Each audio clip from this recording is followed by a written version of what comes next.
It was the kind of crime that made even seasoned inspectors blink twice, the kind that left behind so little, yet whispered of something vast and echo lost in time. At exactly 7:46 p.m. on a drizzling Thursday, the final note of Beethoven's Moonlight Sonata drifted through the high windows of Room 3B at the Royal Conservatory of London. A single candle flickered on the piano lid. When the housekeeper entered the room 15 minutes later, responding to the eerie silence that followed, she found pianist Emery Schoss lumped over the Steinway, a crimson thread trailing from his temple to the ivory keys. There was no sign of forced entry, no broken lock, no smeared prints, nothing that explained the pool of blood beneath Shaw's cheek, or the clean gunpowder burn on the side of his head. A single pistol lay near his right hand. The coroner was called. Suicide, they said at first, but something didn't add up. Shaw was left-handed, and the gun was found in his right. Scotland Yard sent for Sherlock Holmes the following morning. When Holmes arrived, the room had already been sealed. Inspector Lestrade greeted him with a slight nod, though weariness lined his face like dried riverbeds. Holmes stood motionless in the conservatory's main corridor, breathing in the faded scent of rosin and varnished wood. "You're sure no one entered or exited after Shaw was last seen alive?" Holmes asked without looking at the inspector. Door was locked from the inside. Window latched as well. Housekeeper says she heard the sonata end. Then silence. Found him dead 10 minutes later. No one saw anything suspicious. No way in or out. Holmes turned his head slowly toward the polished door of Room 3B. Then someone either never left, or was never there to begin with. Inside, the room looked like the stage of a tragedy already played. Shaw's body had been removed, but chalk markings remained. The blood on the keys had dried into a grotesque parody of sheet music. Holmes examined the Steinway carefully, noting fingerprints only Shaw's and the final measures of the sonata still open on the stand. A half-finished cup of black tea rested beside a metronome set to 50 beats per minute. "What troubles you most, Holmes?" Lestrade asked after several minutes. Holmes tapped a finger against the candle stub on the piano. "This, and the time. It's a candle," Lestrade said flatly. Holmes ignored him. He crouched, examining the floorboards beneath the piano bench, then straightened, brushing dust from his knees. This man did not kill himself. Lestrade. He was playing. Then someone came in, shot him, and vanished. The door was bolted. Precisely. Holmes requested the recordings from the conservatory's archival sound room. Shaw had been preparing for a live recording session, and every room was fitted with acoustic monitors. Room 3B was no exception. Holmes sat before the real player. With Dr. Watson beside him, hands folded, they listened to the entire sonata, note for note, delicate, mournful, impeccable, until the final bars. A rest, a pause, and then the last note, played twice, a second time, softer, almost uncertain. Watson leaned forward. "Did you hear that?" Holmes nodded. "That note is our witness." He ordered the recording played. Again, slower. Then again. Holmes scribbled down something in his notebook, circled a name, Arthur Linnell, then underlined it twice, Shaw had a rival, Holmes muttered. And I believe Mr. Linnell is tone-deaf in more ways than one. But how does this help us? The room was locked. I suspect, Holmes said, that Linnell never needed to enter at all. At Shaw's flat later that afternoon, Holmes found exactly what he hoped for: old letters, unsent, written in a tortured hand. A single one addressed to Linnell. You stole the second movement from me. I will never forgive you. Beneath it, an old newspaper clipping showing the two men side by side, smiling at a conservatory gala. In the margins, Shaw had scribbled, "He mimics but cannot create." Back at the scene, Holmes examined the ceiling of room 3B, then ordered it opened. "Why the ceiling?" Watson asked. "Because," Holmes replied, "a note cannot play itself, and sound cannot travel through plaster unless helped." Above the ceiling, they found a narrow crawl space, enough to hide a man. A man who could watch, wait, and act. On a sliding panel above the piano, Holmes found it, a trap mechanism, barely visible. The candle flame, once burned down to a marked wick, would trigger a weight. The weight, in turn, would dislodge a string attached to a spring-loaded arm one, holding a small, antique dueling pistol, a timing device, primitive but effective. Shaw never knew what struck him, but the trap had misfired slightly. It had struck him a moment too late after the final note. The mechanical trigger had jolted the piano key, striking that note again, quietly. It was not part of the sonata, not part of Shaw's performance. It was the sound of murder. Holmes presented the device to Lestrade, along with a wrench with Linnell's initials engraved. Found in the ceiling space, it was over. Arthur Linnell was arrested at dawn. He confessed under the weight of evidence, though insisted he meant only to scare Shaw during his recording. The tension of rivalry had turned fatal. Holmes later sat alone in the conservatory hallway, eyes closed as the echo of Beethoven played faintly through his memory. "There is something haunting," he said to Watson that evening, about a man whose final note was not his own, a death played by another's hand. And so the case of Emery Shaw closed, not with thunder, but with a soft, repeating note, twice struck, that no composer ever wrote. Holmes did not leave the conservatory after Linnell's arrest. Something gnawed at him, a thread not yet fully pulled. He sat alone in room 3B as daylight faded into a dim, melancholy twilight. The air still carried a trace of candle wax and aged wood. The chalk lines where Emery Shaw's body had been were faint now, barely visible under the soft gaslight. Yet Holmes's eyes were fixed on the space with a strange intensity, as if the absence of the body was telling him more than its presence ever could. Watson returned with a cup of tea, which Holmes did not touch. "You're not satisfied?" Watson said, quietly. Holmes did not answer at once. He rose instead and moved toward the music stand. The sonata sheet music still lay open. He stared at it for a long while, fingers lightly brushing the edge of the top page. Then he removed it from the stand and turned it over.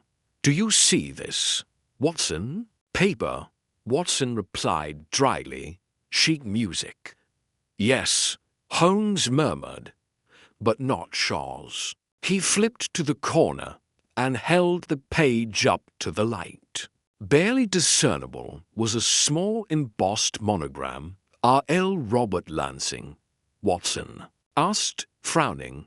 The composer, the forger, Holmes corrected. A student expelled from the Royal Conservatory 3 years ago for plagiarism.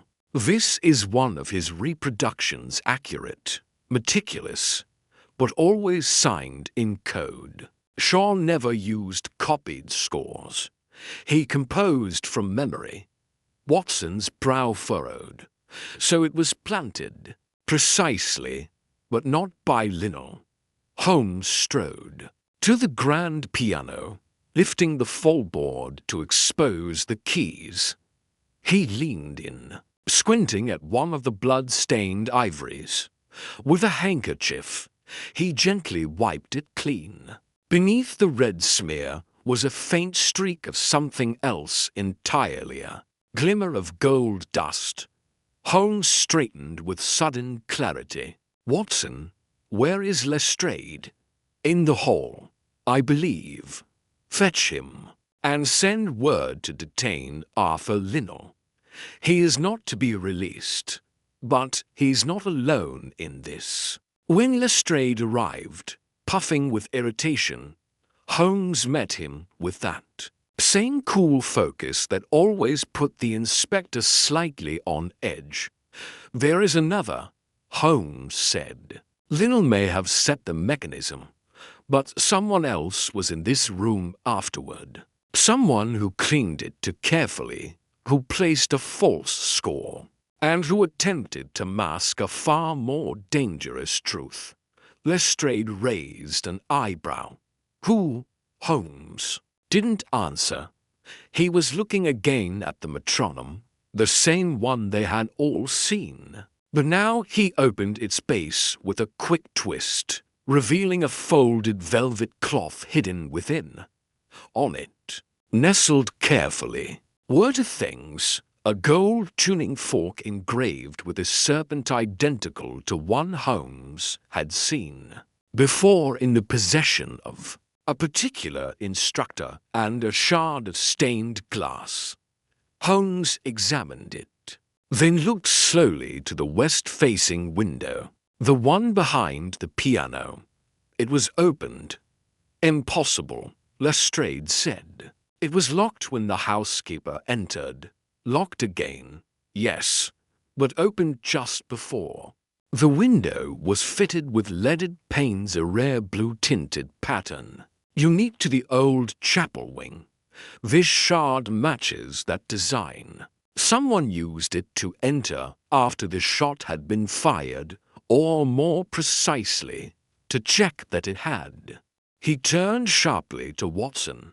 The second note wasn't accidental. It was verification, a signal. Someone was waiting outside, listening. The false note told them the device had functioned. Lestrade looked baffled. But who and why plant? A forged score to confuse, to stall, to fabricate a motive for Linnell that only partially existed. The rivalry was real, but manipulated. Just then, a soft knock interrupted them. A conservatory assistant entered, tall, narrow-faced, smelling of tobacco and varnish. Beg pardon, sir. I was told to deliver this belonged to Mr. Shaw, found behind the books in the faculty lounge.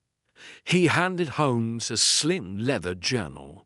Holmes turned it over, then opened the first page. A pressed flower fell out crimson, brittle, and unmistakably a funeral lily. Watson picked it up. What is this doing here? Holmes said nothing, flipping further. The entries were dated, erratic. Near the end, a page caught his eye. She watches me play. Always from the shadows, never applauds.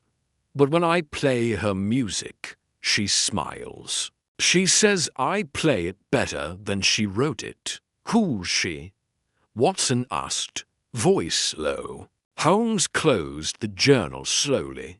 That, he said, is The question. And now I think I know who planted the music, and who struck the second note.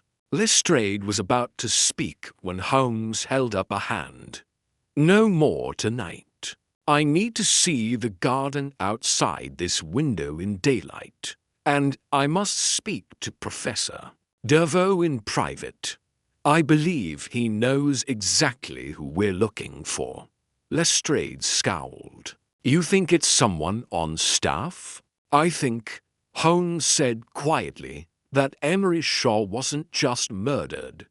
He was studied, watched. Someone turned his final moments into a composition, not for revenge, not for passion, but for art. Watson's stomach turned. A murder as performance? Holmes nodded once, and the curtain has not yet fallen. By early the next morning, the conservatory was awash with murmurs. Emery Shaw's death had swept through its marbled corridors like a discordant crescendo. Holmes moved through the building with unhurried certainty, the pressed lily from Shaw's journal now carefully wrapped in his coat pocket. The faculty lounge was his first stop, an austere room with worn armchairs and an air of faded grandeur. Several instructors had gathered there, drawn in by curiosity or nerves. Holmes noted their glances. Some held too long, others shifted away too quickly. He began with Professor Dervaux, the head of composition, who sat in a wingback chair by the window, absently running a thumb over the rim of his porcelain teacup. A dignified man in his 50s, Dervaux had a reputation for strict perfectionism and a curious disdain for modern compositions. You taught Shaw, Holmes said without preamble. Dervaux gave a polite nod. For 3 years, brilliant mind, flawed execution. Flawed how? He felt too deeply. Dervaux replied, folding one leg over the other. Music should never tremble. Holmes tilted his head slightly. And did you know about his journal, his mention of a woman? Dervaux hesitated, but only for half a breath. No. But Emery was impressionable, prone to melodrama. Watson, standing near the door, noted the professor's eyes. Calm, measured, but his thumb never left the cup. Did you hear the sonata last night? Holmes asked. I did, and Dervaux paused. He played it differently. How so? A flicker quick, like a curtain drawn too fast. It was slower. The final movement dragged, almost as if he didn't want it to end. Holmes gave a faint nod and moved on to the second witness, a younger faculty member named Clara Voss. The assistant conductor. She was barely 30 and had a presence like sharpened glass. Her black-gloved hands were clasped tightly in front of her as she sat on the piano bench. In the adjacent rehearsal room, Miss Voss, Holmes said, his voice low. When did you last speak to Emery Shaw? She looked up sharply. 2 days ago. He was distracted. Kept repeating a section from my arrangement of Nocturne in C-sharp minor as if it were his own. Was it? She smiled faintly. He wouldn't be the first man here to borrow and not credit. Holmes said nothing, but Watson saw the slight tightening in the detective's jaw. A moment passed before Holmes asked, Did you attend any of his recent rehearsals? Only one, a week ago. I couldn't bear to stay longer. Why not? Because he played beautifully, and I've never heard my music sound so complete. Her smile faded. It's unbearable when someone gives voice to your soul. Better than you can. Holmes's gaze lingered on her gloved fingers. Are you injured, Miss Voss? She blinked. No. He nodded. Do you always wear gloves indoors? I have poor circulation. Outside in the hallway, Watson waited until Clara Voss had passed from view before whispering. She's hiding something. Yes, Holmes said, but not the things she thinks we suspect. They next questioned the housekeeper, Mrs. Elkins, a woman with a 1,000-yard stare, and the scent of polish clinging to her apron. She recounted the events of the night again, nearly identical to her original statement. She had heard the final notes, then silence, then entered. You locked the doors behind you? Holmes asked. Yes, sir. And did you notice anything unusual in the room besides the obvious? She shifted, hesitant. Only that the candle hadn't burned all the way.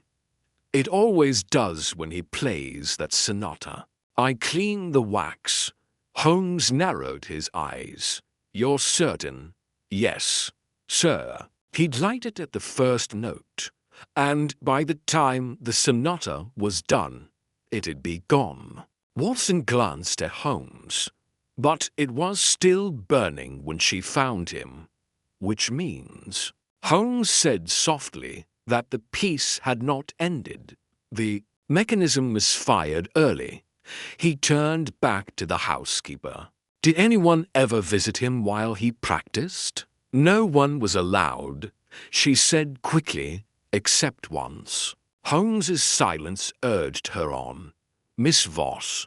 She brought him a composition once. He didn't want to see her at first, but then let her in. They argued, quietly. But her face afterwards, sir, she looked like a storm barely held. Holmes said nothing, but in his mind, something clicked. By midday, Lestrade returned with updates from the forensics team. No prints on the gold tuning fork, except Shaw's and surprisingly a faint trace of resin consistent with violin rosin. He was a pianist, Watson said, confused, which tells us the fork was not his. Holmes replied, rosin belongs to string players. He requested the conservatory's attendance records from the night of the murder. One caught his attention, a violin student named Eloise Ferro, not faculty, not well known, but present, and a former protege of Clara Voss. Holmes asked to see her at once. The girl who arrived was thin, pale, and fidgeting with a cracked rosin block in her coat pocket. You were in the West Garden last night, Holmes said before she could sit. Her eyes widened. I was practicing outside at night. In the rain, she flushed.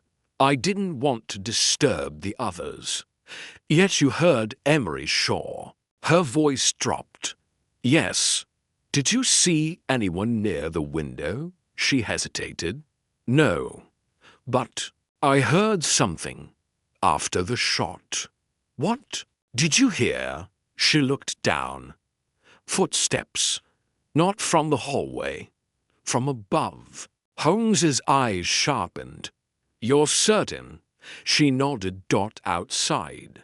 As Watson and Holmes crossed the stone path toward the dormitory annex, Watson asked, You believe her? I do, Holmes said, because she said nothing about the second note, which tells me she was too far to hear it, meaning someone else was closer. Someone who played their part, then stayed behind to watch the final act unfold. Watson exhaled. And you know who? Not yet, Holmes said. But now I know what to listen for. And for the first time in days, Holmes smiled not with triumph, but with anticipation. The music of deception was nearly over, and the final crescendo was coming.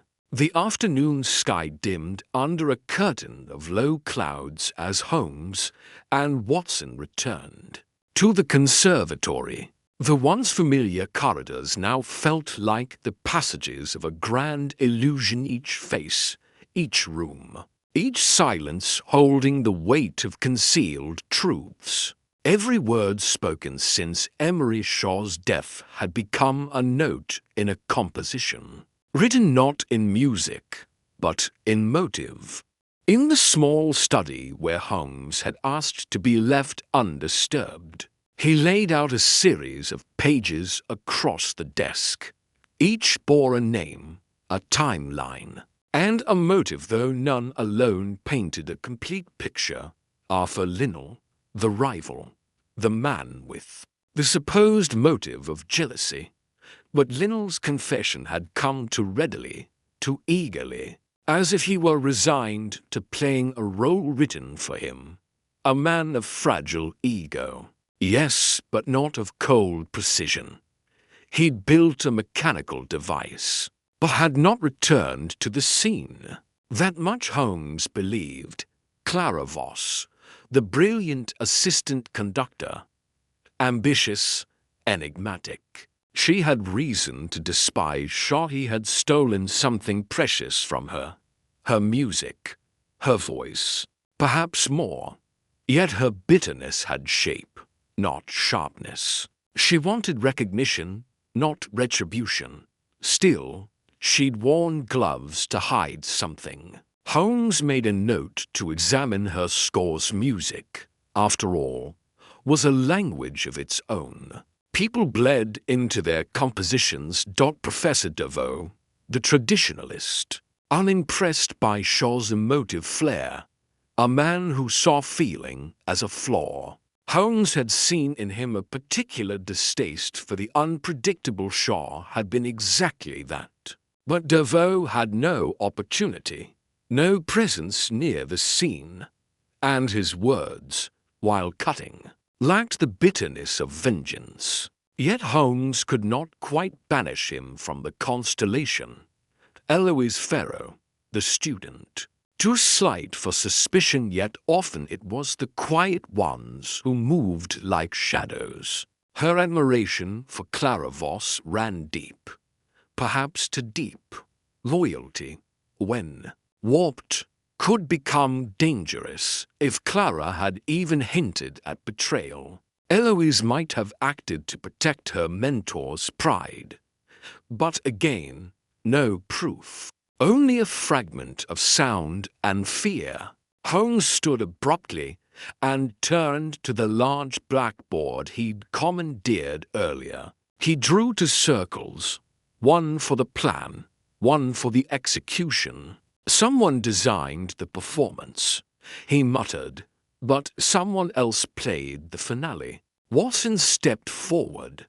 So you believe it was orchestrated by more than one? I'm certain of it, Holmes replied, but the true composer has not yet shown their signature.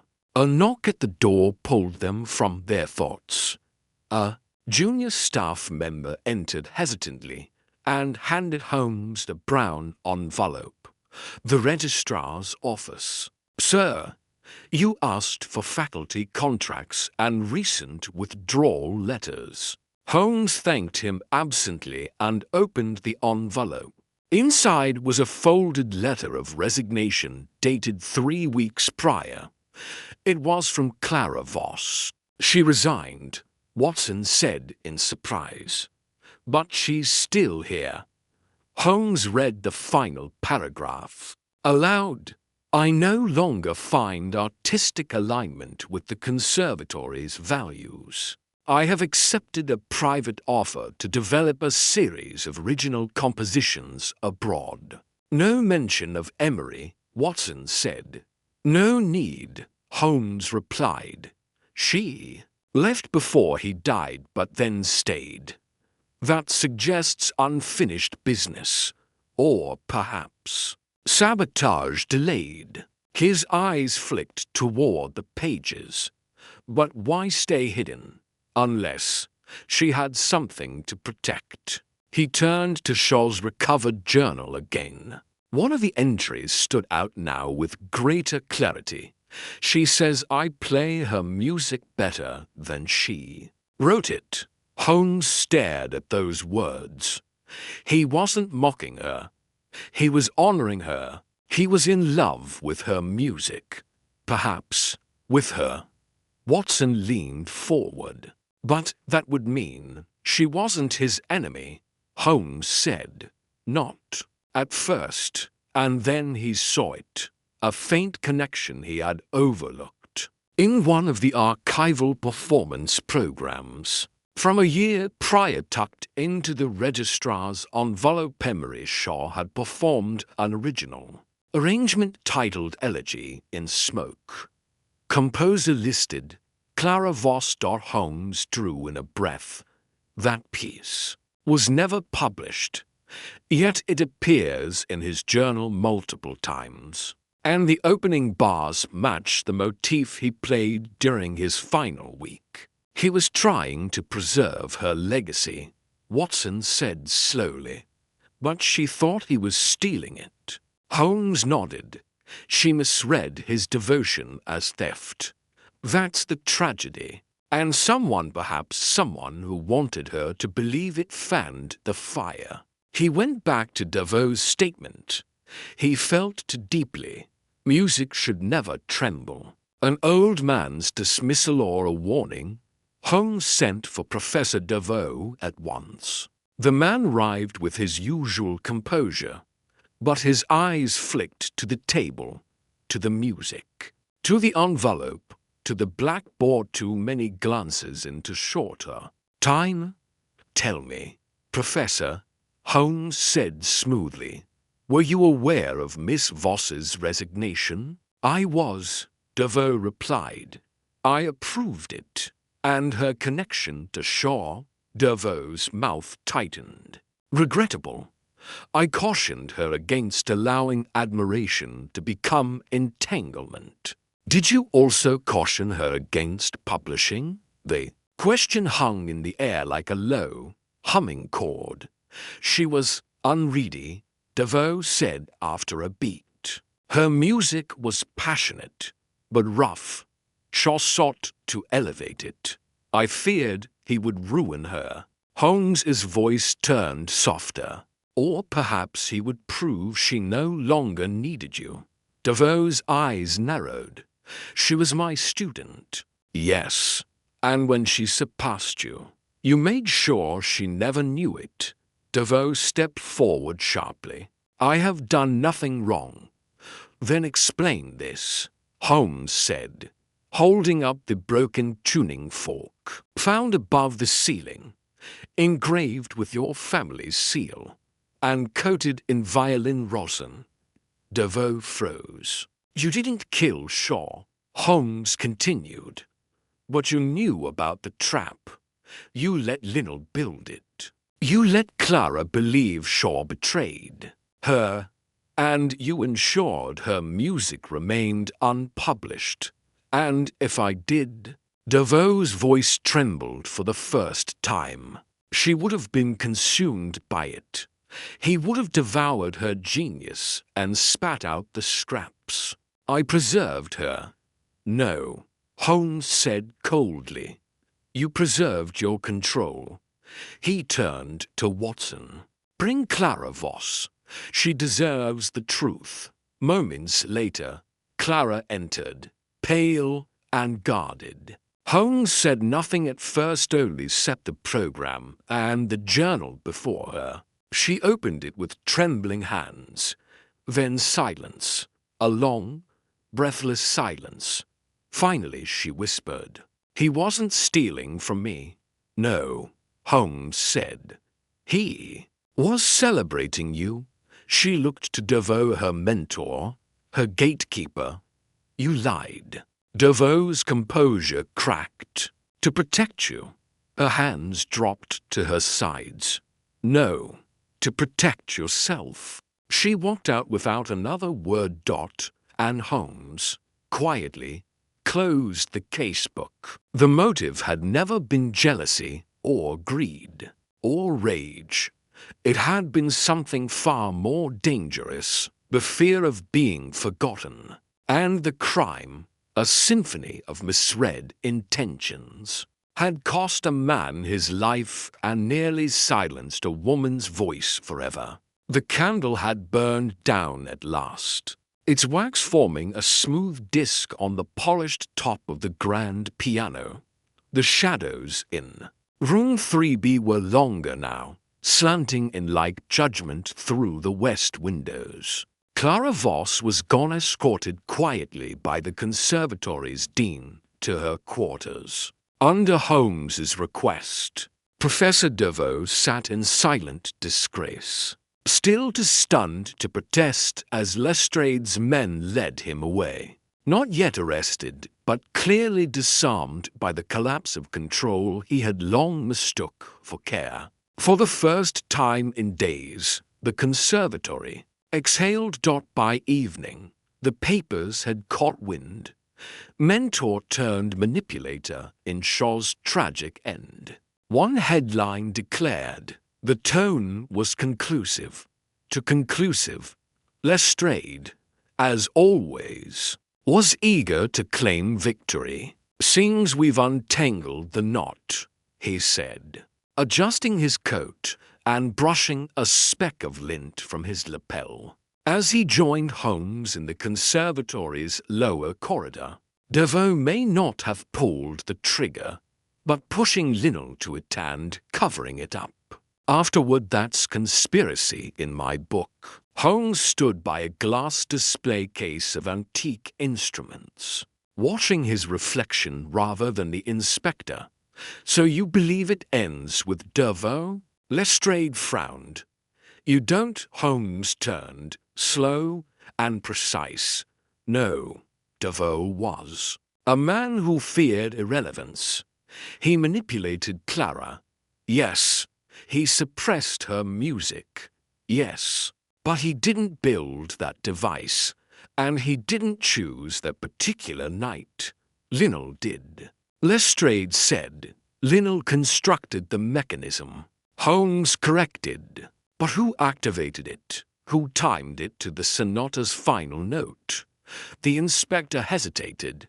Well, the candle burned too long, Holmes said sharply.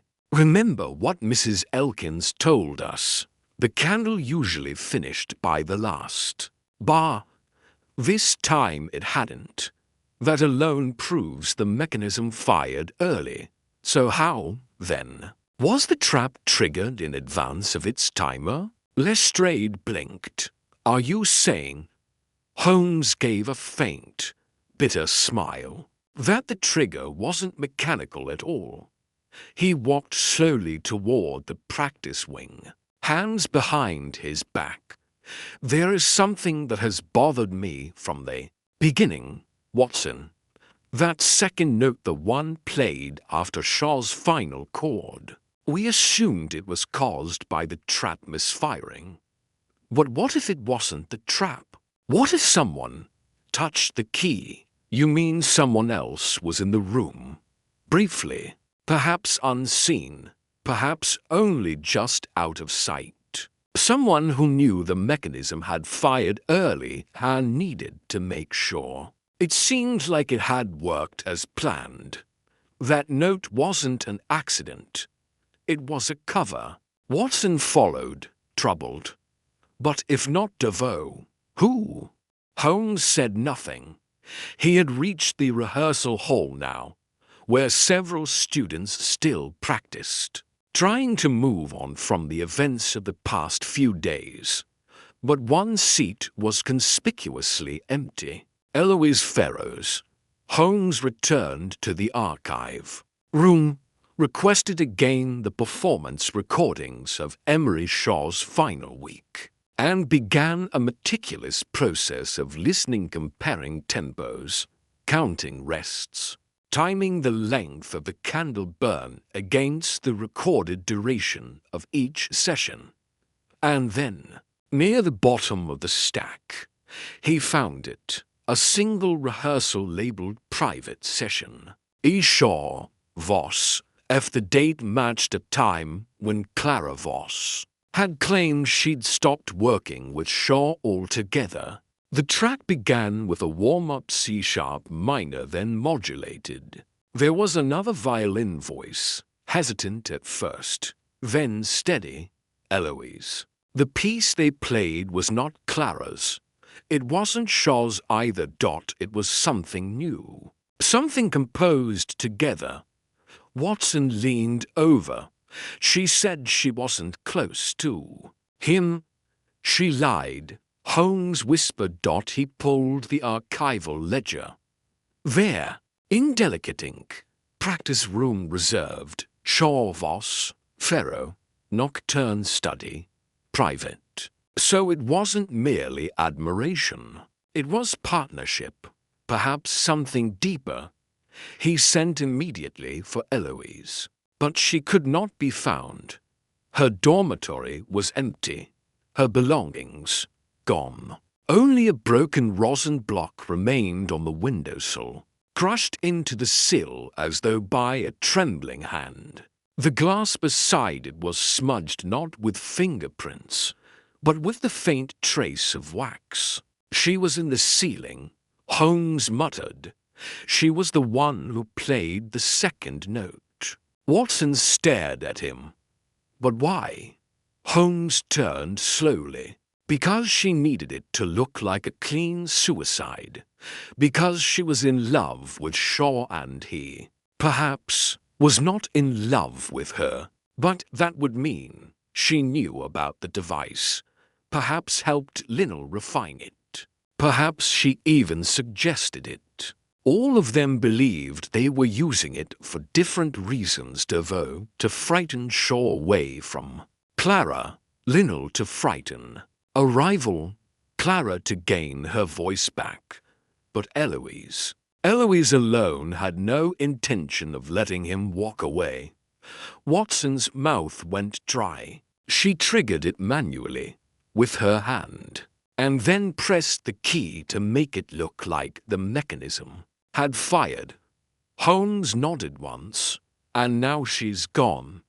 The next morning, Lestrade was forced to amend his report. A warrant was issued for Eloise Ferro, but by then she had vanished entirely. Her bank account untouched, her passport left behind. Like a wrong note slipped beneath the melody, she had disappeared into the silence between bars. Holmes, seated again at the grand piano in room 3B, rested his fingers lightly on the blood-streaked keys. A false ending, he murmured. Watson looked at him from the doorway. You think she'll come back? Holmes did not answer, because even he didn't. Note Holmes sat by the open window of room 3B as evening deepened into a muted indigo. Outside, the wind stirred the trees, their branches creaking like old doors. And somewhere in the garden, a violin whispered a broken scale before falling silent. It had been 3 days since Eloise Ferro vanished, leaving behind a smudge of wax and a storm of silence. The conservatory had resumed its rhythm, less vibrant, more cautious, but Holmes knew the melody was far from finished. Something still lingered. Not guilt, not vengeance. History. Watson arrived with a leather satchel of documents from Scotland Yard's archive office. It's all here, he said. Everything we could find on Eloise Ferro's background. But there's very little of substance. Only one school before the conservatory. No family listed in the emergency contacts. She was on scholarship anonymous donor, and no birth records filed under her name in any public registry. Holmes didn't look up. "Of course not," he murmured. "She was someone else before she became Eloise." He opened the satchel and began scanning through the sparse papers, admission forms, class evaluations, a handful of performance reviews, and then an application essay, handwritten. The ink slightly faded, but still graceful, looping. The final paragraph caught his eye. "I believe music is the only thing that truly remembers us. We vanish from the world, but the right notes, played in the right order, bring the dead to life." He read it again, slower this time. "Watson, I've heard those words before." Watson stepped closer. "Where?" Holmes stood and crossed the room to the low bookshelf where he had placed Emery Shaw's personal library. He rifled through the books until he found the slim, cloth-bound volume of essays, Echoes of the Unwritten, a rare collection published by a reclusive composer 30 years ago. He flipped through until he reached the passage, "Music is memory, and memory is resurrection. We vanish, but our harmonies haunt the living." Not the same words, but the rhythm, the shape of thought. It was too close. This phrasing, Holmes said, tapping the page, was famously written by Agatha Renham. "The composer?"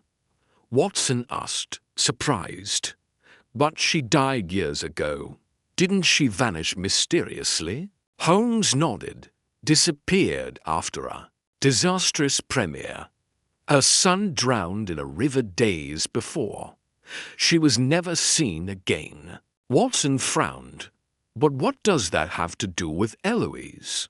Holmes moved to the desk and unrolled the performance roster for the conservatory's past 10 years.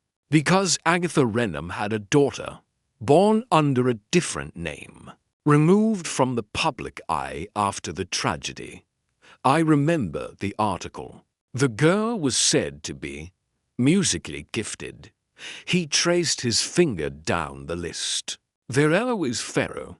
The surname stood out now, too precise, a name chosen deliberately. Ferro, a reworking of Pharaoh, Agatha's married name. Before the scandal, she's not an orphan. She's the legacy. Watson exhaled. "So this was never just about Shaw." "No," Holmes said softly. "It was about erasure, about memory. She grew up in the shadow of a vanished composer, a mother destroyed by a society that ridiculed her. Grief and buried her genius. Eloise came here to restore what had been stolen. But shall I kill him?" He became the symbol. Holmes said, "The beloved, celebrated performer who was unknowingly playing stolen themes, fragments of her mother's unpublished work, music buried and forgotten, until Emery's ear brought it back. He revived melodies that had no place in his memory, and that frightened her, enraged her, because he didn't know whose voice he was echoing." Holmes turned sharply. "But the twist is this: he did know. He found the original scores. He referenced them in his journal. He'd been trying to contact someone under the initials AR, perhaps to secure posthumous credit, perhaps to bring her name back." Watson was stunned. He was trying to do the right thing, and she mistook it for theft. Holmes's voice dropped, or worse, for pity. The next morning, Holmes requested access to the conservatory's sealed archives. The permission took hours. No one wanted more ghosts stirred, but finally, under dim basement lights, Holmes and Watson entered the vault. Dust clung to every surface. Wooden crates stacked like tombs of forgotten music. In one, beneath rotted parchment and string-bound portfolios. They found in a box labeled Renham A inside, scores, letters, and one program for a recital that never took place. Tucked inside was a note in careful, childish script. "One day, I'll finish this for you, Mother. I'll make them all listen." Holmes closed the lid slowly. By afternoon, they had matched several motifs from Emery Shaw's last rehearsals to unpublished works in the Renham archive. The theft had not been intentional. Shaw had stumbled upon brilliance buried in institutional silence. He tried to revive it, but in doing so, he awoke a ghost too wounded to trust redemption. Watson rubbed his temples. So she planned it all, as revenge for a mother forgotten? Holmes stared out the window again, to the place where candlelight had once flickered. "Over blood, not revenge," he said. "Legacy. She didn't want to kill him, at least not at first. She wanted him to kneel before the name he unknowingly borrowed from. But when she realized he might reveal the truth on his own, with his name forever attached to hers, she chose silence, a silence of her own making." The shadows stretched across the conservatory floor. Once more, a rain began to fall, soft, measured, almost like the slow beat of a metronome. And somewhere, Holmes knew, Eloise Renham Ferro was watching, waiting, not hiding in fear, but composing the next movement. The morning light drifted lazily through the stained glass windows of the conservatory chapel, washing the walls in fractured color. Holmes stood alone at the altar. Though he was not there to pray, he was listening. The acoustics were extraordinarily precise, sharp, with every footstep echoing in crystalline echoes. His fingers moved lightly over the edge of a tuning fork, the same make as the one found hidden in the metronome days before. He struck it softly against the wood, letting the hum stretch and fade. The note hung in the air like an accusation. Watson entered quietly behind him, boots clicking. Still no sign of her. Holmes shook his head. "She's not running. Not in the traditional sense. She's waiting for resolution, not justice understanding." "You think she wants to be found?" "I think," Holmes said, "she wants someone to prove she was never invisible."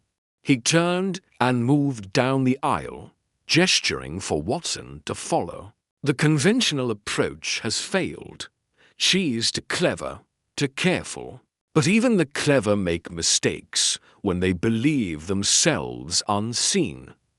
It's time we give her what she wants, a stage." They returned to room 3 bites. A single chair had been set in the center of the space, facing the grand piano, its lid closed like a casket. Holmes ordered it left untouched around it. He arranged 5 objects: a half-burned candle in a brass holder, a broken rosin block, the monogrammed tuning fork, Shaw's journal, and one of Agatha Renham's unpublished scores now identified and confirmed in her handwriting. Holmes laid them in a semicircle round the chair. "What are you doing?" Watson asked, puzzled. "Inviting her to perform," Holmes replied. "But first, we must provoke her." He had telegrams sent to every newspaper in London announcing that the conservatory would host a memorial recital for Emery Shaw in 1 week's time, featuring, for the first time, an original, unreleased composition by the reclusive Agatha Renham. Not a lie. Not quite. She'll see it, Holmes said as he signed the final notice. And she'll want to know how we acquired it, whether we truly understand what it means, or whether we're trying to steal it," Watson said grimly. Holmes nodded. "She'll come. The question is when and whether she can resist." Correcting our version. That night, they left the room unwatched. No guards, no surveillance.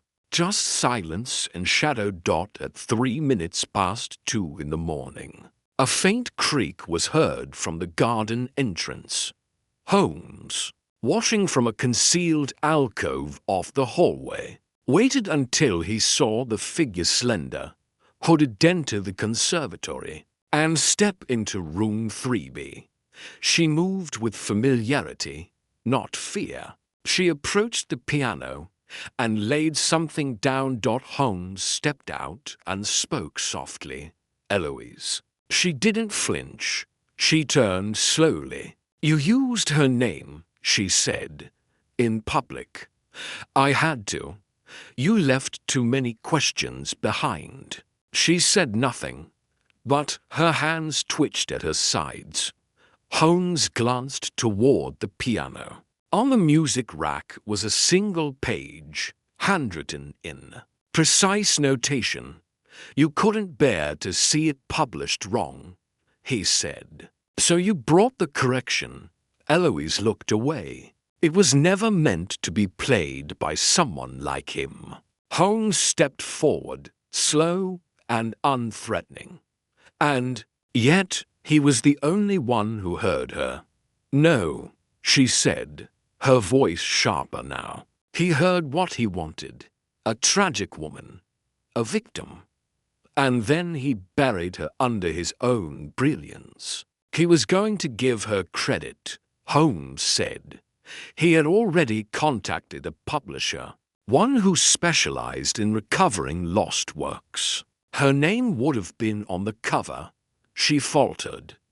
"I found the letter in his drawer." Holmes continued, unsigned, but addressed to the Renham estate. "He was trying to trace you." Eloise shook her head slowly. "He was too late. Or maybe," Holmes said, stepping gently to the side, "you couldn't bear the idea that it had taken him so long." A long silence passed between them. Then Eloise said, "I thought if I made it perfect, if I made it his last, they would finally listen." Holmes glanced at the arrangement of objects around the chair. "Did you know he suspected the trap would fire early?" She blinked. He paused. Holmes said. "He hesitated on the final chord, just long enough, and then played it anyway." She didn't speak, but a single tear slipped down her cheek. Holmes moved to the chair and sat. "I need to know what you saw, what you heard, not for his sake, not even for hers, but for yours." There was something childlike in the way she finally stepped forward, guarded, wary, but drawn by the strange honesty in his voice. She sat on the bench opposite him. Her fingers hovered above the keys, but did not press them. "I didn't think it would be real," she said. "The mechanism. I thought it would scare him. I didn't think that it would strike true." I was angry, but not cruel. Holmes waited. He read her music like he was decoding a ghost. She whispered. He played her sorrow, without knowing its source, and I hated him for being good enough to make it beautiful. "Is that why you pressed the key after?" Eloise nodded. "I couldn't let it sound broken." Holmes exhaled. "That's why you failed." She looked up sharply. "Because you loved it too much." Holmes said. "You corrected the mistake, but in doing so, you left a signature, a fingerprint in sound." She lowered her head. Watson stepped forward now. "What happens to her?" Holmes was quiet a long moment. Then, "That depends on the truth she's willing to play." Eloise looked at him. "And if I do?" "Then perhaps," Holmes said, "you can finally be remembered for your own music, not for ending someone else's." He rose, leaving her at the bench, the score still open, the air dense with silence. As he stepped into the corridor, Holmes looked once more at the wax-dimmed lights, the scarred piano, and the seat where art, grief, genius, and guilt had all tried to coexist. A melody waited still, and the final note had yet to be played. Holmes awoke the next morning with a feeling not of conclusion, but of anticipation. Eloise's confession had not yet reached Lestrade. The inspector had been called away on a matter of fraud, and Holmes had chosen to wait. He wanted her full account first, unforced and uninterrupted, documented in the quiet language she trusted. Most music. He believed she would play the truth. She had promised to return that morning to room 3B, where the score sat waiting. But as the hour passed first 10, then 11, there was no sign of her. The chapel bells tolled noon, and still she did not come. Watson, uneasy, left to check the dormitories, the practice wings, the garden paths. Nothing.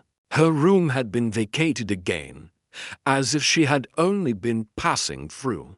Holmes, meanwhile, returned to the study and found the page she had left on the piano. The original Renham composition was gone, not misplaced, not misfiled, gone. His eyes scanned the desk, the candle stub, the rosin block, the tuning fork all still there, but Shaw's journal, too, was missing. He froze. The journal had never left his sight. He had placed it deliberately in a locked drawer after Eloise's visit. There were no signs of forced entry, no broken lock, no scratches on the brass. Watson returned moments later, breath short. "She's not in the building, and the side gate's been opened. Someone left in the early morning. Alone, most likely." Holmes didn't answer. Instead, he opened a second drawer and pulled out a narrow, leather-bound notebook.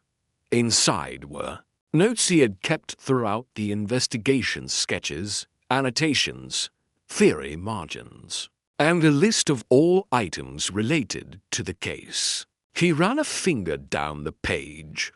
There, a line underlined twice. Session recordings, Private Shaw Voss, Ferro. He turned to Watson. "We need to check the archive room now." They hurried through the lower corridors to the sealed vaults. A staff attendant unlocked the heavy door, yawning as he handed over the keys. "Still digging around in ghosts, Mr. Holmes?" "Unfortunately," Holmes replied. "The ghosts are digging back." Inside, the same chill lingered, stale and untouched. Holmes strode directly to the shelf labeled for H. Private Sessions. He searched for the lacquered case marked S.V.F. Nocturne Study. It was missing. Not MISFILED. Gone.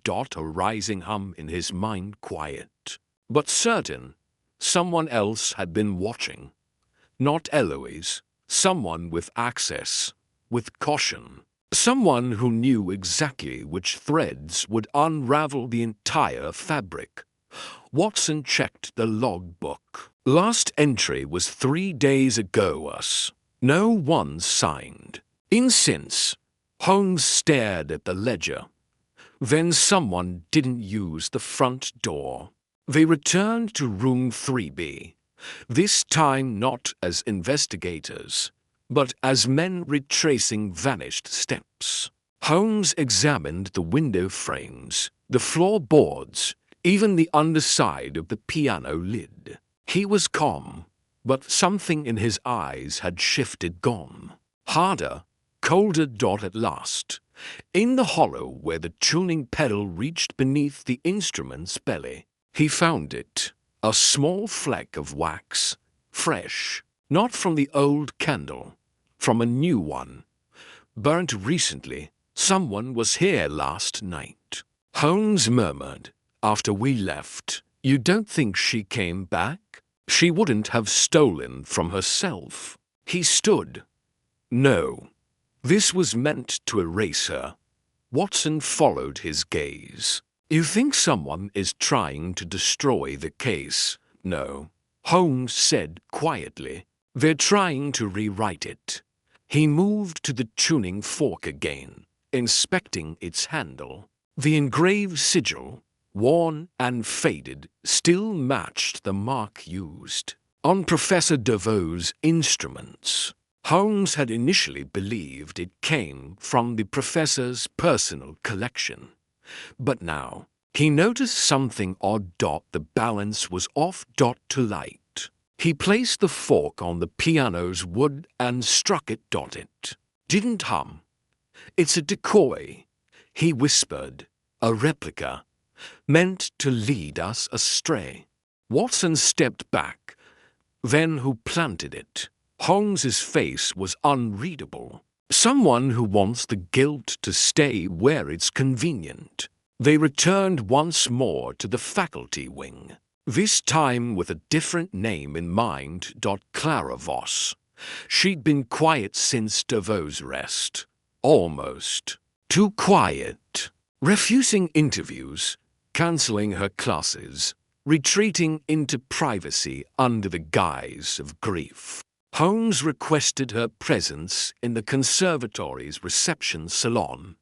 She arrived in muted colors, expression unreadable, her hands folded neatly in front of her. Holmes gestured to a chair.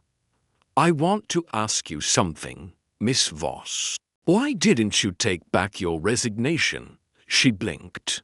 I hadn't decided yet. You had opportunity. The board was sympathetic. Shaw's death could have given you a path to reclaim your status. Her voice was even. I didn't want it that way. Holmes studied her. And yet you stayed. Even after the man you once revered was gone. Even after Devoe's secrets surfaced. I had unfinished work. Which was? Her fingers curled slightly. My own compositions. He stepped forward.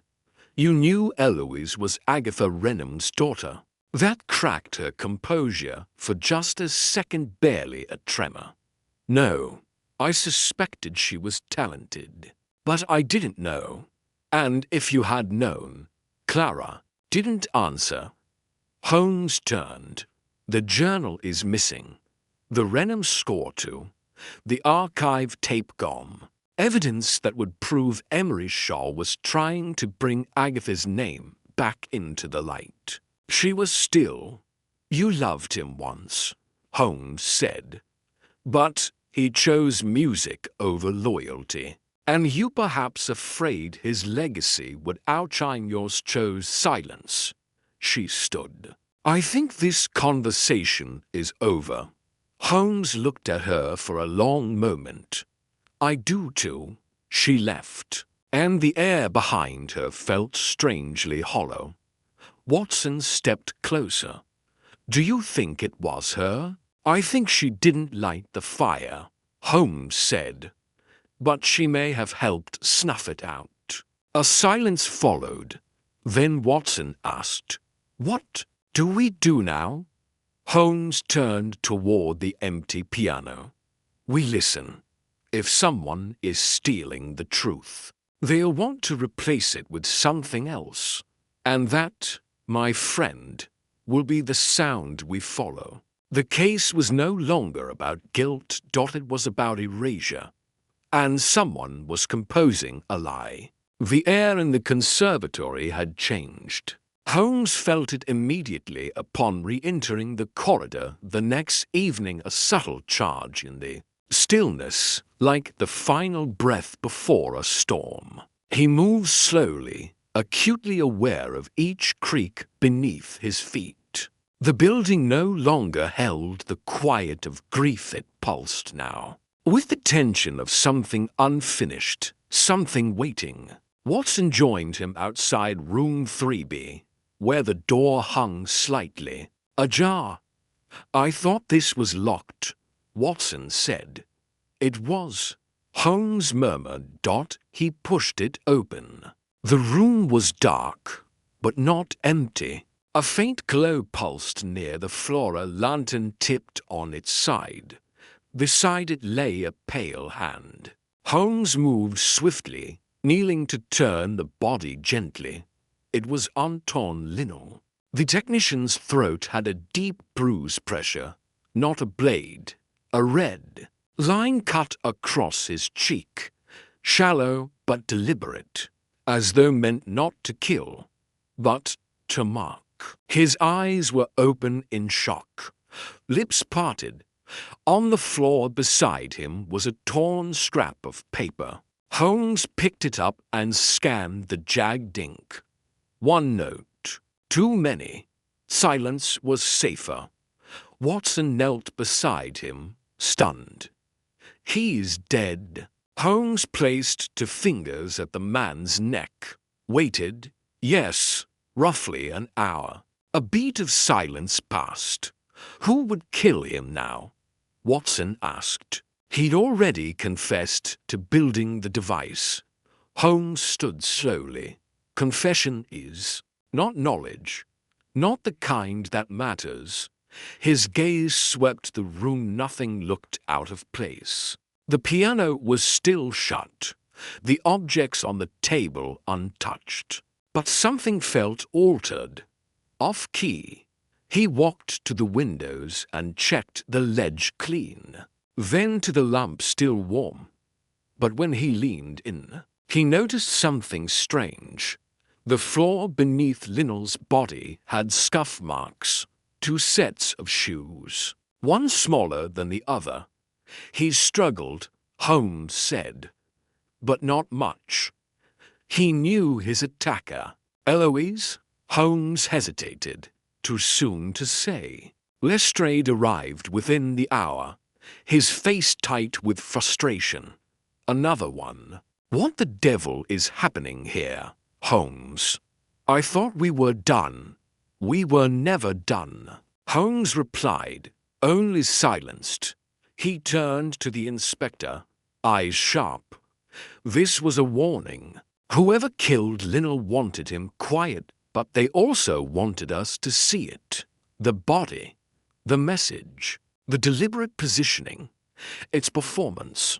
Lestrade crossed his arms. Any suspects? Holmes didn't answer at first. Instead, he returned to the scrap of paper. He turned it over. A signature, partially torn. Charavios. Not Eloise, not Shaw, not Linnell. He turned the fragment again. The handwriting small, exacting. The same italic pressure he'd seen on the student evaluations and the faculty roster. Clara Voss. Holmes said aloud. Watson stiffened. She killed him? Holmes didn't reply. He moved quickly now, exiting the room and striding toward the faculty wing. Voss's quarters were locked. Holmes knocked once. No answer. He motioned for Lestrade, who gave a nod to one of his men. The door was forced inside. The room was dark to dark. Heavy curtains had been drawn. Candles burned low on the desk. A violin lay on the bed. Strings snapped, and across the walls hundreds of sheets of music, all in Clara's hand, pinned with red threads and inked annotations. The room looked more like a crime scene than a sanctuary. Holmes crossed to the far wall where a sheet was pinned at eye level. It was titled simply, The Requiem of Silence, and beneath it dashed names. Shaw, Devoe, Linnell, Ferro, Watson. Holmes said. Quietly, she wasn't trying to silence them. She was composing them. What do you mean? She's building something. A narrative. A pattern. Each death, each fall, feeds her magnum opus. She's orchestrating tragedy, not erasing the truth, but shaping it, giving it structure, harmony. He stepped back. She's not just a suspect. She's the conductor. At that moment, a crash rang out from the back corridor. Lestrade's man called out, "Sir, south stairwell, someone's fleeing." Holmes darted out. Watson, behind him. They ran down the hall to the stairwell, where a figure in a dark coat had vanished into the lower wings. Holmes followed without hesitation, cutting through the practice halls, boots striking the tiles like metronome clicks. He caught a flash of fabric rounding the archive wing. They turned the corner but found only an open side door, swinging. In the wind. She was gone. Again. Lestrade arrived moments later, winded. She escaped. Yes, Holmes said grimly, but not cleanly. He pointed to the doorframe. A thin smear of blood, not fresh, but not old. She's wounded. Watson looked back toward the conservatory. What do we do now? Holmes turned to him, face shadowed in thought. She has no more allies, no more illusions. But she has one movement left to conduct. And you think she'll strike again? Holmes nodded. I don't think she can help herself. That night, as storm clouds rolled across the London sky, Holmes sat alone in room 3B. The piano keys were untouched, the candle sat whole, the wick dry, but the air thick. Tige promised a return. Somewhere in the city, Clara Voss was composing. The finale. And Holmes, patient and unblinking, waited for her downbeat. Holmes spent most of the night pacing room 3B, not out of restlessness, but calculation. The rain outside had intensified, hissing softly against the stained windows, as if it wished to be let in. Watson dozed in the armchair beside the cold fireplace, while Holmes moved from one object to another. The piano, the score stand, the burned candle stub, as if testing each for consistency against the orchestration of recent events. It was not the grandeur of the murders that disturbed him. It was their rhythm. The deaths had escalated not in chaos, but in tempo. Shaw's was slow, ceremonial, almost theatrical. Devoe's exile came in silence, off stage. Linnell's was sudden and percussive, brutal, stripped of nuance. Holmes was beginning to feel as though someone was following a metronome, not for music, but for murder. It was nearly dawn when the thought finally struck. He stopped moving, the tuning fork. He said aloud. Watson stirred. What? Holmes reached for the drawer, retrieving the decoy tuning fork again, the one they'd once believed belonged to Devoe. He struck it gently and listened to the note. An A, but slightly sharp. Barely noticeable to an untrained ear, but to a composer or a killer trying to remain in control of a perfect narrative, it would stand out like a broken spoke in a wheel. This isn't Devoe's, Holmes said. It was planted to mislead us, but not by Clara. She wouldn't tolerate anything so imprecise. He turned the fork in his hand, noticing for the first time a tiny nick at the base of one prong. Not a defect, an intentional carving. A letter. He held it to the candlelight. E. Watson rose now, fully alert. Eloise. Holmes's expression did not shift. No, E flat. He went straight to the piano and pressed the E key. The note rang out. Clear, stable. Then he reached behind the panel, carefully removing a small strip of cloth wedged deep inside the soundboard cavity. Folded into it a torn piece of notation paper, weathered and stained, marked version 4, inverted motif. Watson stepped closer. What is it? Holmes studied it. The notes danced along the page in an unnatural reversal, each musical phrase written backwards, like a palindrome in sound. The piece we thought was her mother's, he said quietly, wasn't Agatha's. Alone. This motif, it's been reworked, folded, reversed. Every copy we've seen is a version of a version. A mirror, not the source. Watson blinked. But who would rewrite something like that? And why? Holmes turned slowly. Because the original wasn't Renham's either. She borrowed it from someone even earlier. He moved to the shelves, pulling down the dusty catalogue of the conservatory's earliest compositions, flipping through rapidly until he reached the student recitals of 1863. There it was. A. Renham transcription, Fantasia in E minor, original by C.V. Holmes's. Voice was low and sharp. Clara Voss's great-grandmother. Watson stiffened. So the entire score, the one Shaw rediscovered, was Voss family property. Uncredited, Holmes said. Until now. Renham recorded it, modernized it, gave it breath, but she never claimed authorship, and yet her name eclipsed it entirely. Clara grew up watching her legacy vanish, replaced by a woman she believed stole genius from her bloodline. Watson exhaled. That's why she hated Eloise. She didn't hate her, Holmes said. She envied her.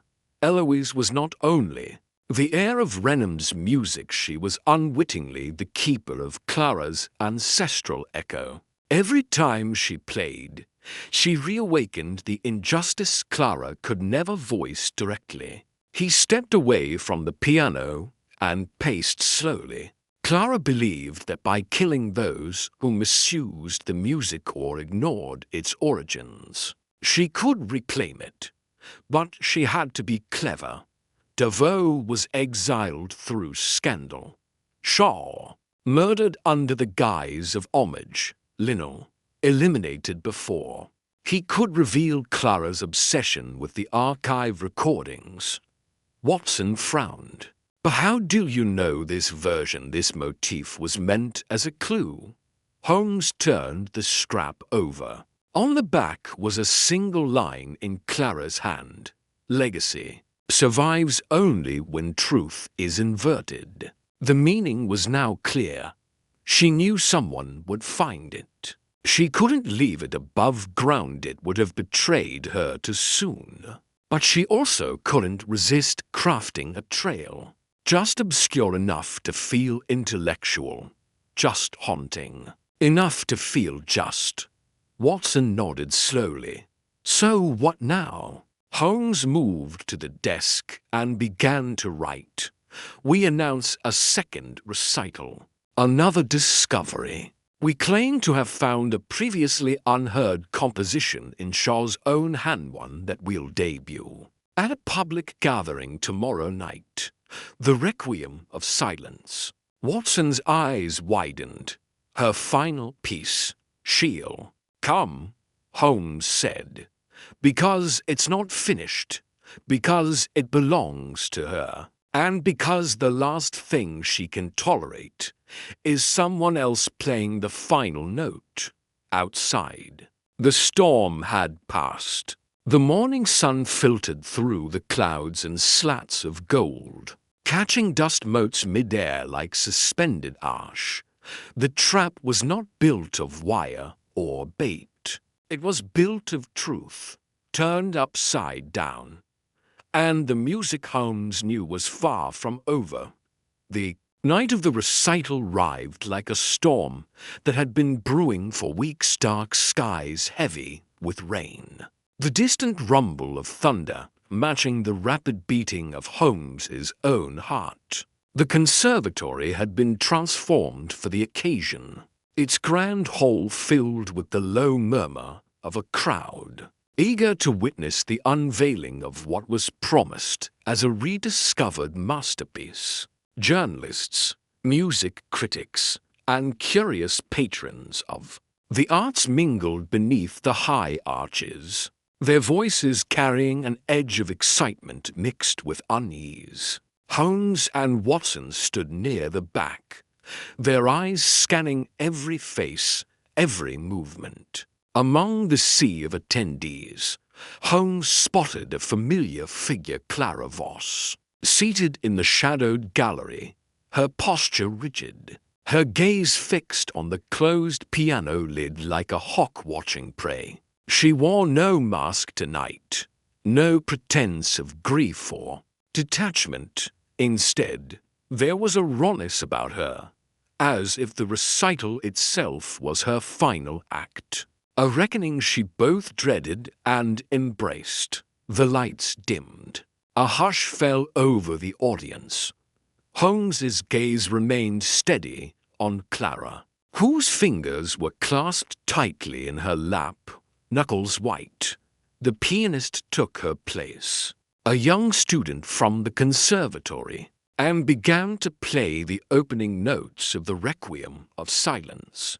The music was haunting, a twisted melody that wove familiar themes with unexpected dissonance. As the piece unfolded, Holmes's mind raced through the events, the evidence, the cryptic messages, the missing recordings.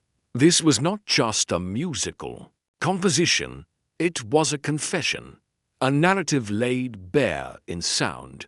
When the final chord lingered, the applause was tentative, cautious. Holmes moved forward then, stepping onto the stage, the room falling silent once more as he lifted a hand for attention. "Ladies and gentlemen," he began, voice steady and commanding, "what you have just heard is more than a piece of music. It is a story of legacy, jealousy, and desperation. And tonight, I will reveal to you the truth behind the Requiem of Silence." He gestured to Clara, who rose slowly, her eyes meeting his with a mixture of defiance and surrender. "This tragedy," Holmes continued, "was not born merely from rivalry or ambition. It was the culmination of a deep-seated need, one that transcended professional jealousy. Clara Voss sought not only to reclaim a stolen legacy, but to erase the very memory of those she believed had wronged her family." Clara's voice broke, the silence cold and clear. "You don't understand. They took everything from me.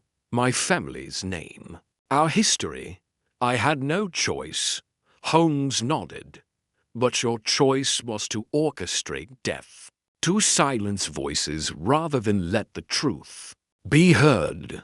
Your actions have destroyed lives." She looked away, tears glistening. It was never just about the music.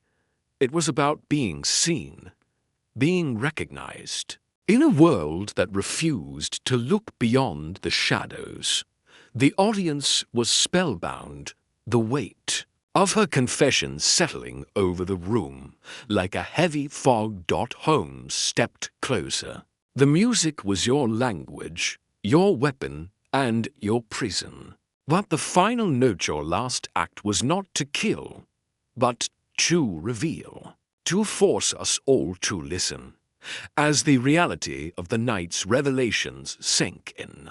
Holmes realized that the true motive was not greed or revenge, but the desperate human desire for acknowledgement, the need to be heard when silence has been the only answer. The room exhaled collectively, the performance over, but the echo of its meaning lingering long after the final applause. The recital hall had emptied swiftly after Holmes's revelation, the audience leaving in a restless tide of whispers and glances exchanged like unspoken questions. Yet Clara Voss remained where she was, standing motionless at the edge of the stage, the dim light catching the edge of her jaw, sharp and resolute. Holmes studied her carefully, knowing that tonight was far from over. Watson stayed close, eyes flicking nervously between Holmes and Clara. She knows the game is up. Holmes nodded, but said nothing. Instead, he signaled to Lestrade, who stood quietly by the side door. "Bring the men," Holmes instructed softly. "We'll need the entire staff on alert."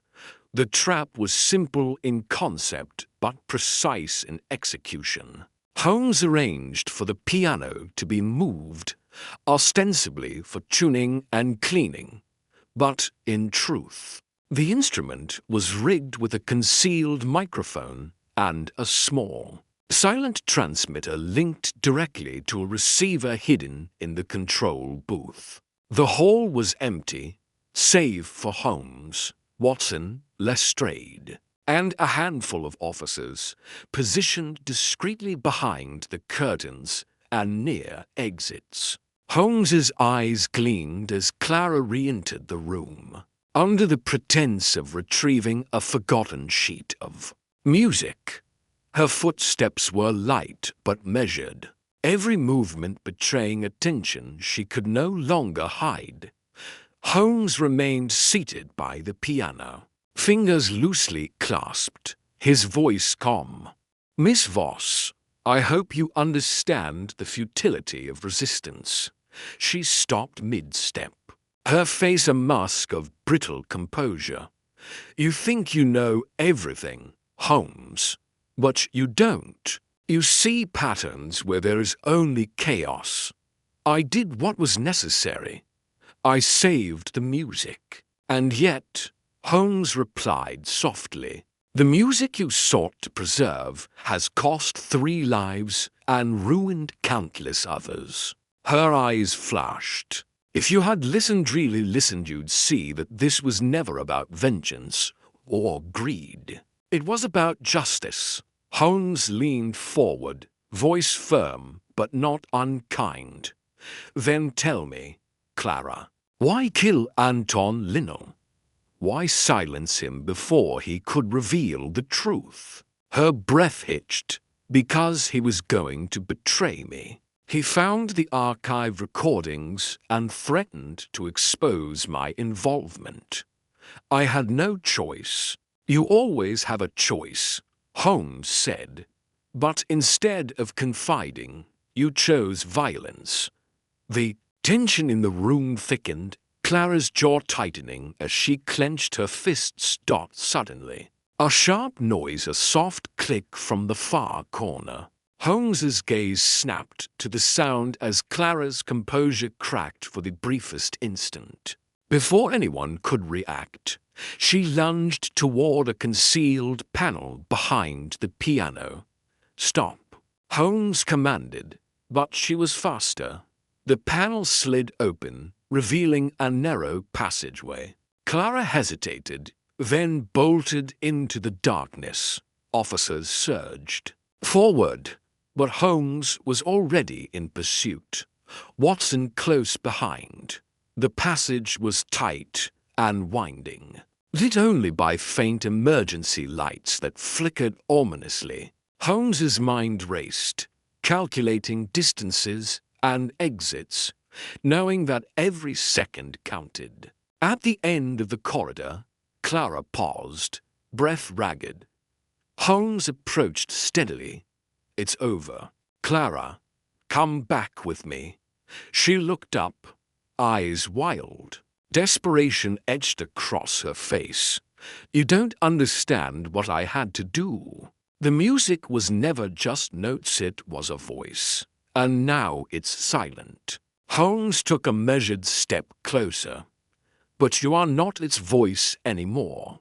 You're its jailer." Her gaze flickered, and in that moment, Holmes saw something deeper, a woman broken by her own obsession. Slowly, she sank to her knees, tears spilling freely. "I wanted to be heard, even if it meant being remembered as a monster." Holmes extended a hand. "Then speak, Clara. Tell the truth, and you will find that even monsters can be forgiven." The sound of footsteps echoed as officers arrived, surrounding them gently. As Holmes helped her to her feet, he knew this was not just the end of a case, it was the final note in a symphony of human frailty, ambition, and the haunting desire to leave a mark on the silence. Outside, the first light of dawn spilled over London, washing the streets with soft gold. Inside the conservatory, justice had finally found its voice. As dawn's first light crept through the tall windows of the conservatory, casting long shadows across the polished floors, Holmes sat quietly in the now empty recital hall. Clara Voss had been taken into custody, her confession recorded and her motives laid bare before the world. The press awaited statements, and the public would soon learn the full story of the pianist who played his last note twice. Yet, as Holmes traced the grain of the wooden floor with a thoughtful finger, an unease settled in his mind. The case had been solved almost too neatly. The tragedy had its finale, the villain unmasked. But the faintest discord lingered in Holmes's thoughts. A note out of place in the grand symphony.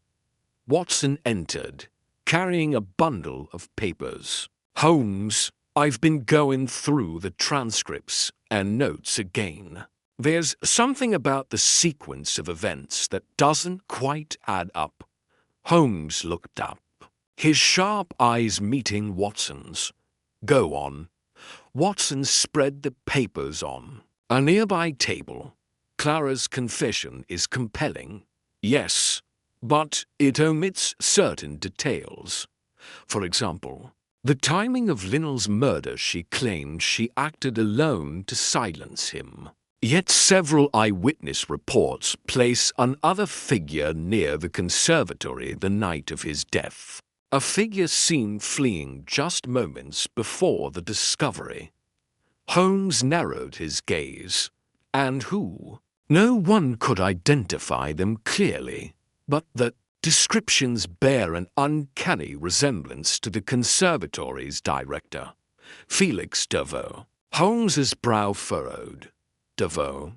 But he was discredited and exiled. Surely he had no reason to involve himself further. Perhaps, Watson said, or perhaps he had reasons far more personal than we imagined.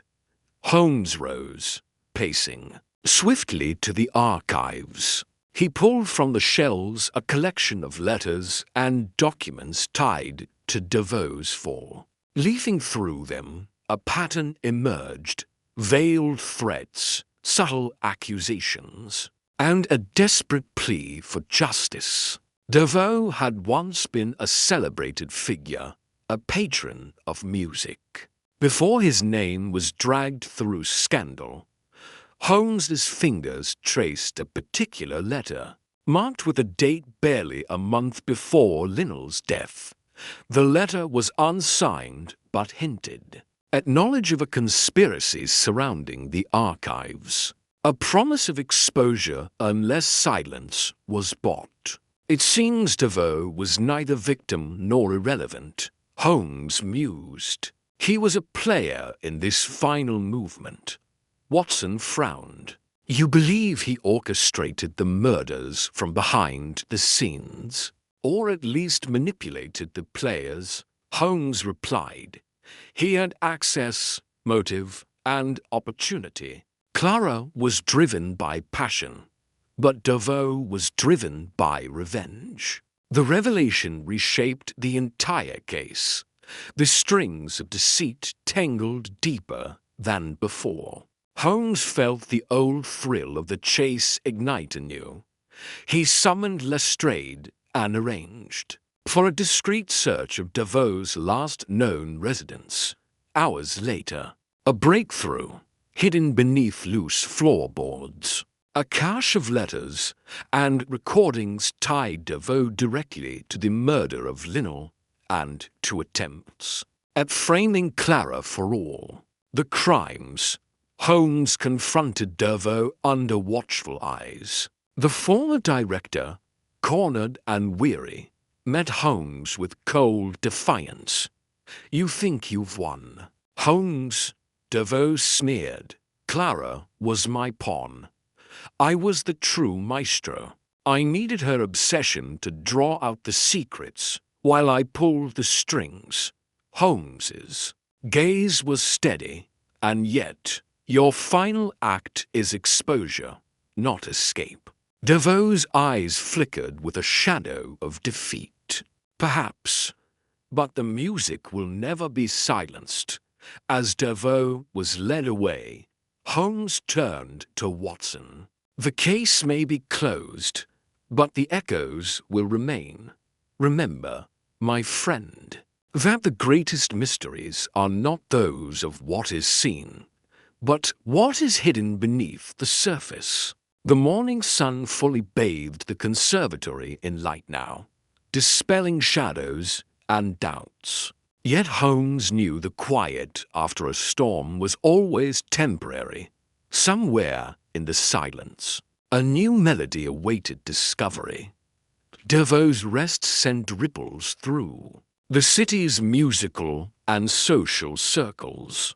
Though few outside the deepest layers of the conservatory's old blood understood the full implications of what had transpired. On the surface, justice had been served. Clara Voss was no longer the sole villain in the grand composition of crimes that had taken place. But for Holmes, there remained something unsatisfying in the resolution, a dissonant chord left unresolved. The press was quick to simplify Maestro Mastermind Unmasked. The headlines read, Disgraced director orchestrated conservatory murders, and yet none grasped the nuance. None understood how very close the truth had come to vanishing in the folds of reputation and shadow. Holmes stood once again in the recital hall where it had all begun. The same grand piano, newly tuned, now stood silent at center stage. The seat had not been touched since the final recital. No one dared disturb it. Watson joined him. Quietly, outside, rain tapped gently on the stained glass windows, as if London itself had resumed its endless rhythm. They'll try him, Watson said. But given his connections, I wouldn't be surprised if the outcome is negotiated. Holmes's expression didn't change. Perhaps, or perhaps he planned for exactly that. You think he intended to be caught? I think, Holmes said, running his hand along the piano's edge, that Devoe knew how to time his exit. He allowed Clara to burn brightly and burn out. He pulled the strings and timed the curtain. And when he saw me closing in, He left just enough breadcrumbs to ensure the narrative pointed back to him. But not all the way in. Watson blinked. "What do you mean, not all the way?" Holmes looked at him. "Because there is one final movement we have not heard."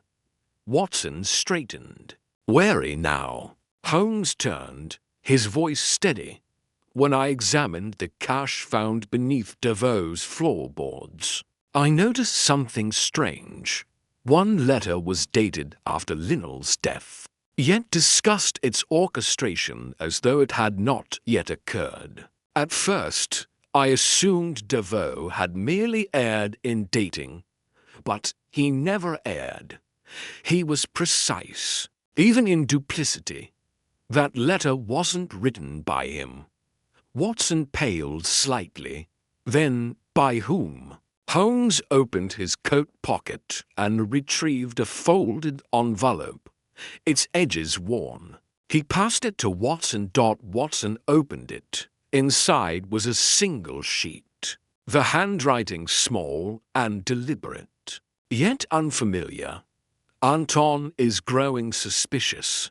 Clara is wavering. Devoe thinks he controls the stage, but I am the composer.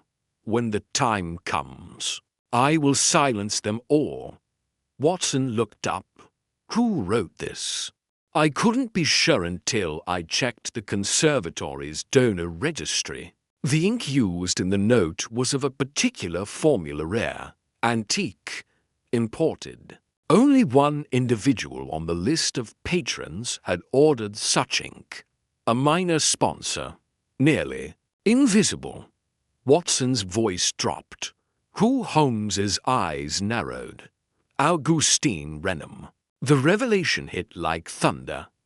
Augustine, the nephew of Agatha Renham, a recluse, seldom seen, spoken of in hushed tones by staff, a man more shadow than flesh, presumed harmless, even eccentric. But beneath that guise had lain a mind as calculating as any Holmes had ever encountered. Holmes paced slowly now. He was the true architect. Devoe was useful, ambitious, bitter, easily manipulated. Clara was the flame. But Augustine, he was the match. He hated what his aunt had done, taking credit for music. That was never hers. He hated Devoe for allowing the legacy to rot. And he hated the world for forgetting the original composer, his great-grandmother. Watson exhaled. So Clara's rage wasn't entirely hers. No, Holmes said. It was seeded, cultivated, carefully nurtured over years of cryptic letters, planted manuscripts, and whispered promises. When she began to act, Augustine stood back, careful never to leave fingerprints.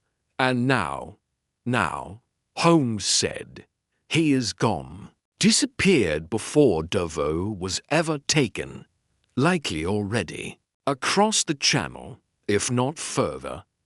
He left one final clue, this letter, not as a mistake, but as a dare. Watson stared at it again.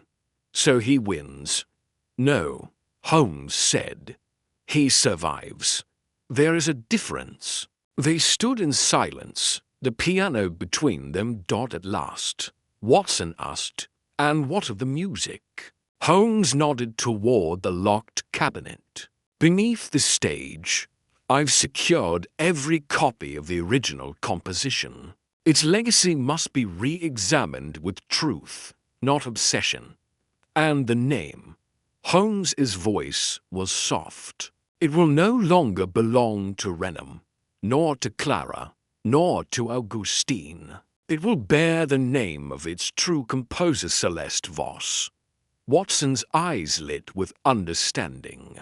"Justice, then, of a different sort." Holmes offered a faint smile. "Sometimes, Watson, justice isn't the resolution of a crime. It's the restoration of a name. The storm outside cleared as the hour turned. Light filtered in again, gold on wood and stone, and the silence in the hall, though deep, no longer felt heavy. It felt earned, complete, for now. The wind had picked up again by the time Holmes and Watson stepped out of the conservatory. Their overcoats pulled tight against the rising chill. The morning was crisp, the streets beginning to stir as carriages rumbled and shopkeepers unlatched their doors. It should have felt like closure, yet Holmes's expression remained unreadable, his eyes scanning the waking city as though expecting it to whisper something he'd missed. Watson, walking slightly behind, studied his friend with a mix of admiration and concern. It was a masterful resolution. Holmes. The names restored, the guilty unmasked even if one did manage to slip through the cracks. Holmes didn't answer immediately. They continued down Fleet Street until they reached a quiet tea shop, where Holmes finally broke the silence. "Did you notice?" he said, settling into a corner booth. "What was missing?" Watson frowned. "Missing?" Holmes nodded slowly. Augustine Renham vanished without a trace. No bank withdrawals, no tickets purchased, no sightings at the port. It's as though he didn't flee at all. Watson blinked. "Then what do you think happened to him?" Holmes steepled his fingers. "I think he never left." Watson leaned in. "You believe he's still in London?" Holmes nodded. "Perhaps even watching us now." Augustine was never driven by the typical instincts of a criminal. He orchestrated the entire affair like a symphony not for gain, but for legacy. Men like that don't simply run, they vanish into purpose. Watson exhaled slowly, glancing out the window. The morning crowd blurred past. Then why leave the letter? Why risk discovery at all? To invite a sequel, Holmes said softly, to set the stage for a second act, should he choose to perform it. Their tea arrived, steam curling into the quiet space. Holmes sipped thoughtfully, eyes narrowing. "I keep returning to one thing," he said. "The second recording, the one hidden beneath the piano keys. The alternate version of Requiem of Silence. When played backward, it revealed Augustine's motif. Yes, but not his signature. There was something off in its composition, not inconsistent, just foreign." Watson paused. "You think someone else helped him?"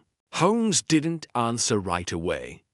He reached into his coat and pulled out a folded scrap of paper. On it were 5 bars of music, scrawled in a hand neither Devoe's nor Clara's. This was found behind a broken panel in the archive. It doesn't match any known composition associated with the Renham line, and it ends abruptly as though unfinished, or as though the rest has yet to be written. Watson examined the sheet. "But who would write it?" "I don't know," Holmes admitted, "but I intend to find out." Outside, a figure stood at the far end of the street, a tall man in a dark coat, half-shadowed by the doorway of an apothecary. He held a violin case in one hand. He did not enter. He only watched, and then he was gone. Holmes rose suddenly, eyes locked on the doorway. Watson stood too. "Did you see?"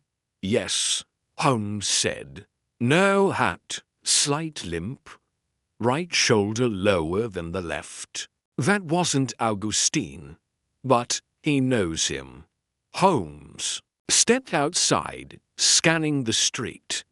It was empty now, clean and ordinary. But something about the lingering hush felt rehearsed, like the final chord of a performance left unresolved. Watson joined him at the curb. "Where do we begin?" Holmes's eyes remained on the retreating fog. "With the unfinished melody. There's something buried in it. A message. A name, something Augustine didn't want Clara or Deveau to find. A part of the story he reserved for someone who might come looking." Watson smiled faintly. "And who better than you?" Holmes didn't return the smile. His face remained sharp, focused. "The pianist played his last note twice," he murmured. "But someone else wrote the first. Until we know who, the case is not over." They walked on, their silhouettes vanishing into the crowd, the music not yet faded, the mystery not yet silent.